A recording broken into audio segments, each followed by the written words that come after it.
Hello, welcome to Libra Philippines. So ito yung reading natin for Libra. Sun, Moon, Rising, Venus, Jupiter, Libra, take only what resonates. Hindi ito magre-resonate sa lahat. Unfortunately, hindi ito magre-resonate sa lahat kasi ah hindi ito personal reading. Okay? So open ako sa personal reading ngayon if you want to check it out or mag-inquire regarding doon. Madam P, yan yung Facebook page. May admin ako na mag-a-assist sa'yo. Just search hashtag Libra Philippines. Walang mga space yon guys. Hashtag Libra Philippines. And then, makikita mo na yung page namin na Madam P. Okay, let's start your reading. This is for the sign of Libra. Sana mag-comment ka dyan sa ma-appreciate ko yung comment, guys. Ma-appreciate ko yung comment ninyo. Kahit po heart-heart lang smileys. May sakit pa ako ngayon, kaya yung boses ko medyo hindi pa okay, okay? So, wait lang guys, ayusin ko lang. Okay, I'm back. Anyway, you have here the 5 of Cups. Nakikita natin you're really sad right now, nalulungkot ka with the King of Cups because you are already in love or you are feeling this love with someone. So, nalulungkot ka dahil dito. I mean, you feel like pwedeng with the 9 of Cups, pwedeng itong person na to nakikitaan mo or pakiramdam mo meron siyang iba pang option. So, pwedeng ito yung nagiging dahilan kung bakit ikaw nalulungkot dito sa connection mo with this person.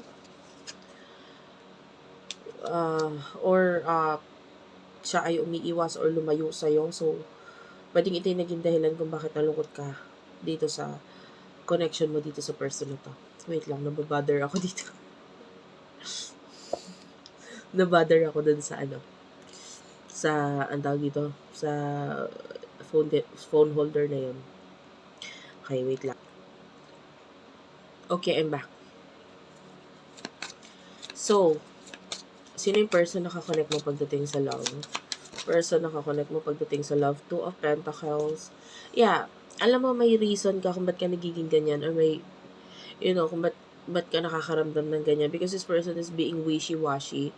Alam mo yun, mamaya okay siya, mamaya hindi na naman. So, parang hindi mawala sa isip mo yung parang, ano ba to person na to?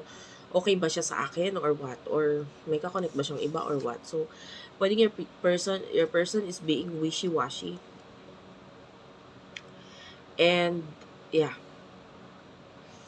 Hindi ko alam kung ba't hindi nagpo-focus. Okay lang, medyo malayo. Anyway. Pakinggan mo na lang.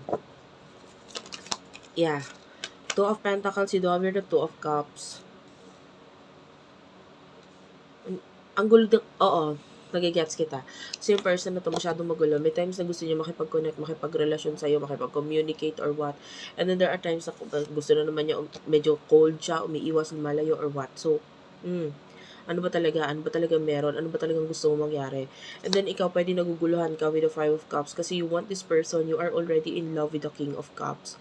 Nararamdaman mo yung feeling na parang gusto ko na or mahal ko na tong taong to or parang may something na hindi ko may deny dito sa connection namin.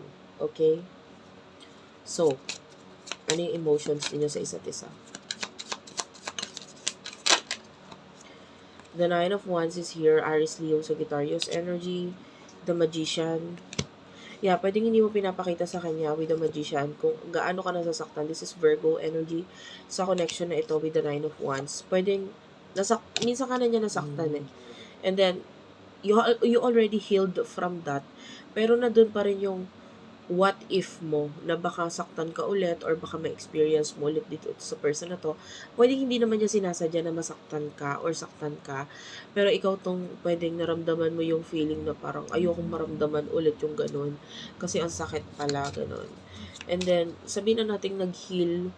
Yung iba hindi pa nakaka-heal, nag-heal pa lang doon. But, parang kaya medyo yung iba nag-iingat. Pero parang ang hirap mag-ingat eh. Kasi talagang I can feel na meron ng emotions yung iba sa inyo. Ito person na to with the Empress, okay. honestly, this person nagpo-focus siya sa sarili niya.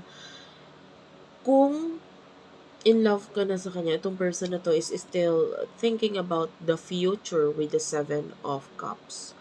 Medyo nagde-daydream pa siya, ano kaya ang magandang gawin sa future ko, etc. Itong person na to, nagpo-focus siya sa sarili niya with the Empress. This is self-love, this is self-care. But, okay, you're dealing with the Queen of Cups. Pareho naman kayo eh. It's just that, loading pa yung person mo. Pwedeng papunta pa lang siya dun sa point na, sige, kaya ka din niyang mahalin, or papunta siya sa point na mamahalin ka din talaga niya. It's just that, wait lang, kasi parang, focus muna ako ngayon sa sarili ko eh.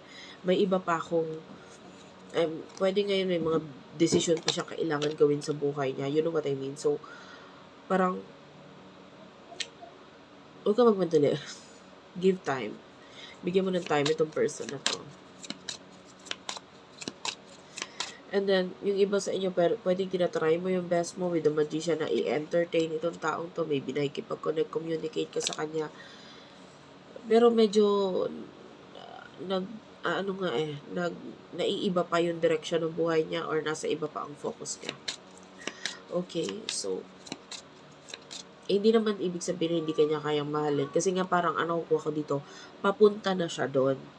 Kaya lang wait lang. Kasi marami pa siyang inaasikaso or marami pa siyang gustong mangyari muna sa buhay niya.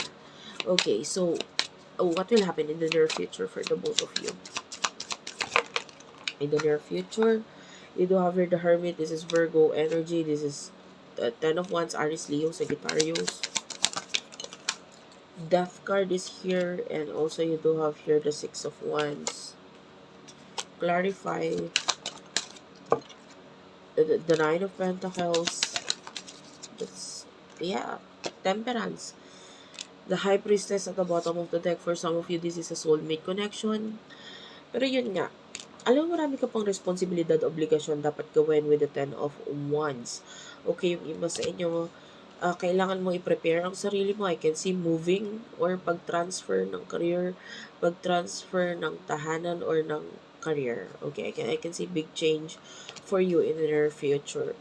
Marami ka pang transformation na gagawain sa buhay mo. Kaya nga huwag ka magmadali. Death card is transformation, rebirth for you. Maybe yung iba sa inyo, meron ka mga babalikan sa nakaraan na parang, hindi ka pa pala fully nakakaayos dito. Kailangan mo nang ayusin ito. Kailangan mo nang tapusin.